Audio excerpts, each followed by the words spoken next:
একাদশী নিয়ে কিছু বলবেন। আমরা একাদশী করি তো, একাদশী নিয়ে কিছু বলবেন। আপনারা যদি অনুমতি দেন তাহলে একাদশী নিয়ে বলি।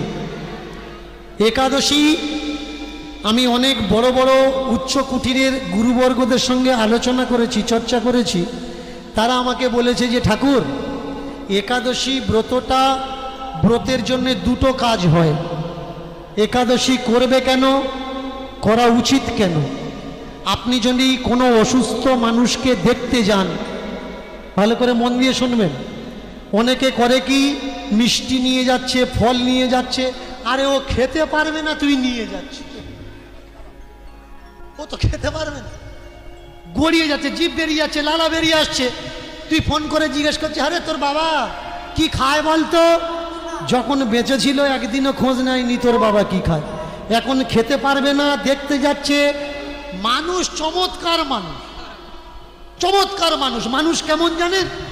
দেখুন, যারা মৃত্যু শয্যায় পড়ে আছে, বাঁচবে না, 10-12 দিন পরে মরে যাবে, অনেক পাড়ার মানুষ যায় না, দেখতে যায় না, যাই দিদি গিয়ে দেখায়, উমুকের মাটা আর বাঁচবে না, উমুকের ঠাম্মাটা আর বাঁচবে না, উমুকের বাড়ির মানুষটা আর বাঁচবে না।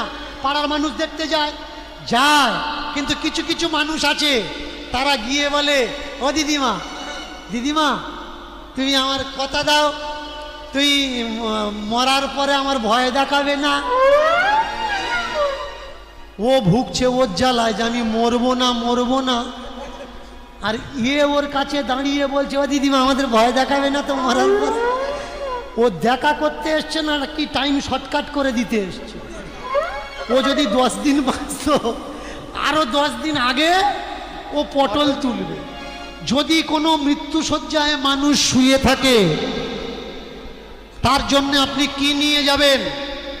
যারা একাদশী ব্রত করে, একাদশী ব্রত করে, তাকে দেখতে গেলে দাঁড়িয়ে দাঁড়িয়ে গোবিন্দকে বলবেন যে, হে গোবিন্দ, আমি এই অসুস্থ মানুষটার জন্যে, এই মৃত্যুশয্যায় শায়িত মানুষের জন্যে 2, 4 কি 6টা একাদশী আমি দান করে দিলাম। একাদশী কেন করে? একাদশীর জন্যে 10 গুণ, একাই 10 গুণ। একটা ব্রত করলে 1 গুণ নয়, 10 গুণ গুণবৃদ্ধি হয়, তাকে বলে একাদশী। একাদশী করেন তো আপনারা? করেন তো? অবশ্যই করবেন, এতে সায়েন্টিফিক রিজন আছে। ভালো করে আমি বলছি শুনুন। এবার একটু হাত তুলবেন কারা কারা একাদশী করেন। চমৎকার, বলুন একাদশীর বরের নাম বলুন। একাদশী তো মেয়ে ছেলে, একাদশীর বরের নাম বলুন। এই অসুবিধা হয়, বড্ড ফাঁসা হয়েছে। ও মা, আমার বলে আমরা করি, আমরা কি ওইসব জানি নাকি? না জেনে কখনো করবেন না। এবার বলুন, একাদশী যে জায়গাতে জন্ম হয়েছে, কেমন? অনেকে তো বলে কৃষ্ণের জন্মস্থান কোথায়? কোথায় কৃষ্ণের জন্মস্থান কোথায়? হ্যাঁ, মথুরায়। ভুল কথা। কৃষ্ণ ডেঞ্জারাস কেন জানেন? জেলের ভিতরে হয়েছে বলে। মথুরায় হয়নি। ওই এমনিতে ডেঞ্জারাস নাকি? এমনিতে ডেঞ্জারাস নয়, জেলের ভিতরে হয়েছে, তাই ও ডেঞ্জারাস। একটা ছেলেকে মেয়ের বাবা দেখতে গেছে, ছেলেটা বাড়িতে নেই, ঘটক বলে দিচ্ছে ও ছেলে দেখা লাগবে না। ও ছেলে যে ঘরে থাকে ওই ঘরের দাম কত জানো? 150 কোটি টাকা। মেয়েটা বললে সর্বনাশ, মেয়েটার বাবা বলছে সর্বনাশ, 150 কোটি? বলে 150 কোটি? ওর বডি গার্ড কত জানো? সরকারি বডি গার্ড, শুধু ওর বডি গার্ড দিয়ে রেখেছে, বডি গার্ড করার জন্য, যাতে কোনো অসুবিধে না হয়। ব্যাস, ছেলে দেখা নেই, বিয়ে ঠিক হয়ে গেল। 1-2 মাস পরে ছেলেটার সঙ্গে মেয়েটার বিয়েও হয়ে গেল। কদিন পরে মেয়েটা এসে কেঁদে পড়েছে। কেন? বলে ও বাবা, ও তো জেল খাটা আসামি। ঘটকের ডাক দিয়েছে, হ্যাঁ রে ঘটক, তুই বললি ও ও অত কোটি টাকা দামের ঘরে থাকে? বললে আমি তো ভুল কথা বলিনি, আলিপুরের জেলের দাম কত খোঁজ নিয়ে দেখো না। তুমি যে বললে ওর অতগুলো সরকারি বডিগার্ড, বললে গিয়ে দেখো যাদের ভেতরে আছে ওদের গার্ড করার জন্য কারা আছে। ওরা সরকারি লোক। আমার ভগবান শ্রীকৃষ্ণ এমনিতে ডেঞ্জারাস নয়। কোন জায়গায় হয়েছে? ও জেলের মধ্যে হয়েছে। আর একাদশী এর জন্মস্থানটা কোথায়? ভালো করে শুনে নিন।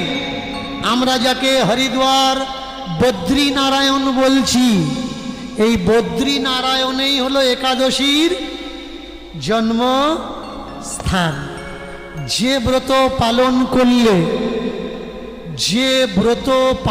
করলে 10 গুণ ফল লাভ হয়, আর সেই ব্রত যদি কোনো মানুষকে আপনি দান করেন, সে যতই অপবিত্র হোক না কেন রোগ ব্যাধি থেকে মুক্তি নিকাশ পায়, তাকে একাদশী কয়। এইবার এই একাদশী ব্রত কিছু মানুষ বিভ্রান্তে ফেলছেন। বিভ্রান্তে কি? কেউ বলছে আজকের একাদশীটা কর, কেউ বলছে আজকের না কালকের একটা করবি। কেন? দ্বাদশী ভুক্ত একাদশী। গান্ধারী এই একাদশী করে ছেলেপুলেগুলো হারিয়েছিল। কেমন তুই ছেলেপুলেগুলো হারাবি? এবার বলুন 8টা 10টা ছেলে তবু মার ভাত দেয় না, তাহলে সেই সব মাদের কোন একাদশী করার দরকার? দ্বাদশী ভুক্ত একাদশী করার দরকার। মরুককে ও থাকার থেকে না থাকা ভালো, যারা বাম্মার ভাত দেয় না। এইবার তাকিয়ে দেখুন হলো কি? একাদশী। এই একাদশী কেউ বলছে আজকের কর, কেউ বলছে কালকের কর। কেন? একাদশী তত্ত্বে স্পষ্ট লেখা আছে। জিজ্ঞাসা করবেন গুরু মহারাজদের, সাধু সন্ত মহাত্মাদের। একাদশীতে অন্ন ভক্ষণ করলে 7 কল্প বৎসর পর্যন্ত নরকগামী হয়। একাদশীতে অন্ন ভক্ষণ করলে 7 কল্প বৎসর পর্যন্ত নরকগামী হয়। চমৎকার কথা। আজকের একাদশী লেগেছে, আজকের করব না, একাদশী কবেরটা করব? আগামীকাল। কেন? আগামীকাল 10টা পর্যন্ত আছে। তাহলে যারা বলছো আজকের করব না কালকের করব, আজকের যে একাদশীটা লেগেছে, আজকের যে অন্ন খেলে তুমি কোথায় যাবে? বৈকুণ্ঠে যাবে না 7 কল্প বৎসর পর্যন্ত নরকে যাবে? আগে বুঝতে হবে। এইবার কিছু উচ্চ কুটিরের গোসাইরা তারা আমাকে বললেন যে ঠাকুর, যার দিন তার রাত, এই নিয়মে 2টো মত, একটা সার্থক মত সাংসারিক মত, আর একটা গোসাই মত।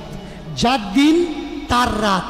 তখন আমি করজোড় করে নিবেদন করলাম, যার দিন তার রাত যদি হয়, কারণ কালকের একটু আছে, ওইটুকু ধরে যদি আমরা করি, ওই দিনটার ওই রাতটা আমি পালন করব।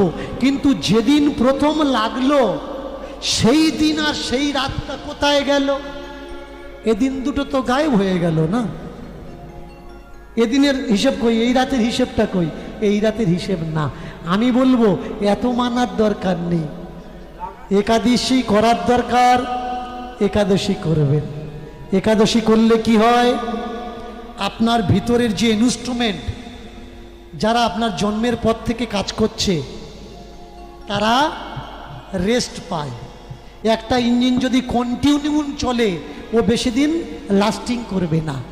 কিন্তু তাকে যদি মাঝে মধ্যে মাসে 2বার যদি রেস্ট দেওয়া হয়, তাহলে ইঞ্জিনের লংজিভিটি বেশি হয়ে যাবে।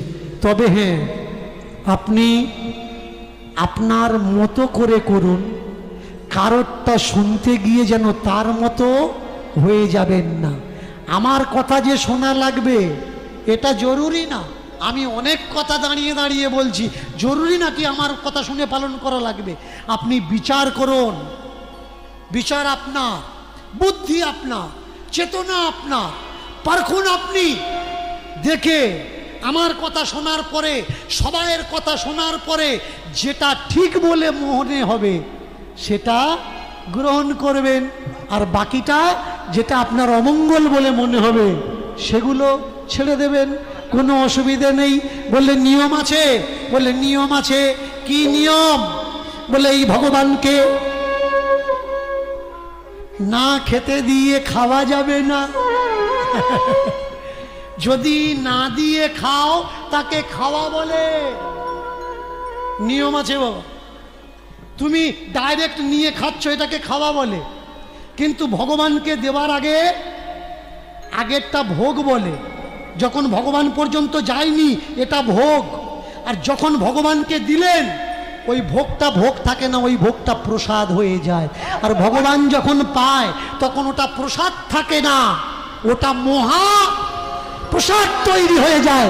প্রেম সে বলো ভগবান শ্রীকৃষ্ণ জি কি প্রাণ বল্লভ গোবিন্দ জি কি, ভগবান শ্রীকৃষ্ণ জি কি।